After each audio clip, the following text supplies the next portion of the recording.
Abokatuarekin iritsi da eta ez du hitzik ere esan nahi izan. Isilik kalean eta baita epailearen aurrean ere ez deklaratzeko eskubidea erabili baitu. Irteterakoan jendeak garrasika eta irainka hartu du. Jesus Sepulvedak dio jendearen haserrea ulertzen duela. No he cometido ningún delito. Baina berak ez duela deliturik egin. Epaileak ordea jakinarazi dio 4 deliturengatik inputatuta dagoela: sobornatzea, prebarikazioa, diru publikoak bidegabe erabiltzea eta ogasun publikoaren aurkako delitua.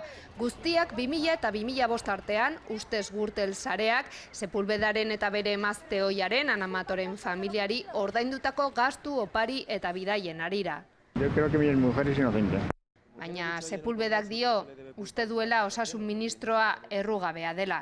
Pablo Ruz epaileak Gürtel auziaren instrukzioarekin jarraituko du. Hilaren 25erako Luis Bárcenas deitu du deklaratzera Suizan zituen kontuen inguruan azalpenak emateko.